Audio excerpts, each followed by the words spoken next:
Okay, everyone. So all that trash, all that stuff that was in our garage, normally I just take it to the landfill because I don't want to deal with the hazard, the fire. I'm too busy as is. But as things begin to calm down and our energy begins to just get more relaxed as a society, I mean, think about it. We have been going at this crazy intense pace. I'm just talking about where did the intensity of energy come from? Now that it's finally calming down, for what are we going to do with that time? Normally I would be throwing all that trash away, and you can see obviously I didn't throw any of it away and I just let it fill up. Will this be a huge boom in our economy actually versus a negative, because it's like a detox? Obviously, right when you detox though, there is some struggles.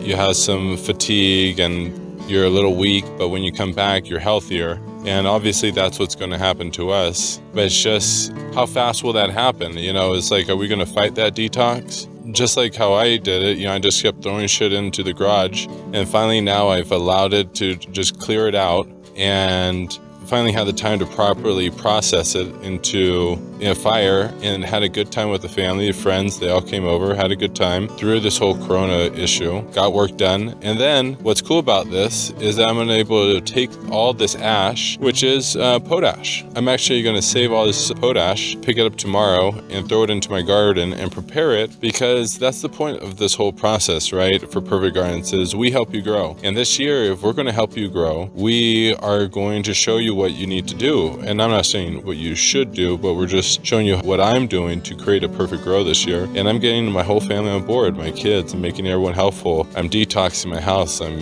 burning anything that needs to be burned.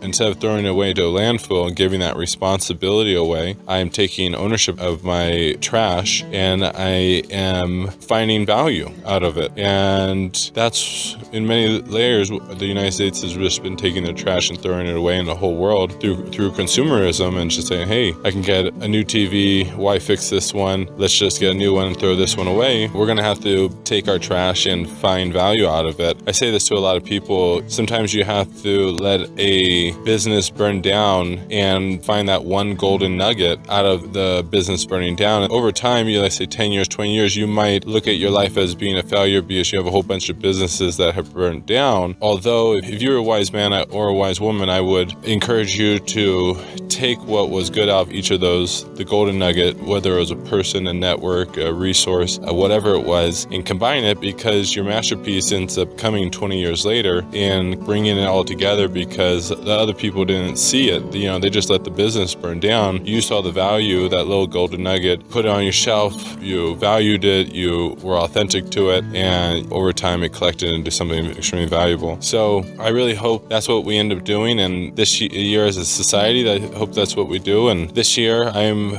showing you what I'm doing to get prepared for planting my seeds, getting my kids on board, incorporating them into the process of what I normally do, all the way down to the full responsibility of burning it down. You can see the kids were hanging out with me all the way till about 1 o'clock in the morning, making sure the fire doesn't get out of control. And that's what we have to do as adults, is transfer that knowledge, that wisdom onto future generations, so that they can understand the why behind things and don't just throw it away. They understand how to behave and how to act, how to take responsibility for things, so we don't make the same mistakes again. Or not that we don't make the same mistakes again, it's just that it takes longer before that mistake happens again. It's like, instead of it happening every day, it's like 10 years later or 20 years later or 30 years later before that mistake happens again. But at that point, you're better prepared to, and at least you had 30 really great years before a devastation or accident happens. So anyways, enough talk here. Whoever's still hanging on at this point to the end of this video, all the way to the end, is probably pretty long, hit me up, shoot me an email, message me, tell me that you listened all the way to the end. I will do something for you, because this video is going to be long. Thanks. Appreciate it, guys. If anything, I just want to get to know you guys. So skip the like, skip the scare, skip all the bullshit comments, and just message me, because we should probably just get to know each other and be friends. Have a good one, guys.